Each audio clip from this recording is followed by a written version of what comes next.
How to recover an old Angel account. Hey everyone, welcome back to the channel. But if you're new here, don't forget to hit that subscribe button and tap the bell icon so you never miss our future videos.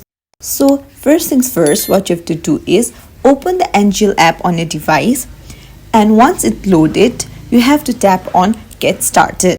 Next, you'll need to choose your age. After you've done that, just tap on Continue. Now you'll see two options, that is Instagram and Snapchat. Just select the app that you used before for your previous Angel account, and once you've made your selection, hit Continue. Here, type in your username associated with your old account. After entering your username, just hit Continue. And then you can choose to skip this step, and you can also choose a photo for your account or simply skip this step as well. And that's it. You have successfully recovered your old Angel account. If you found this video helpful, please give it a thumbs up and don't forget to share it with your friends.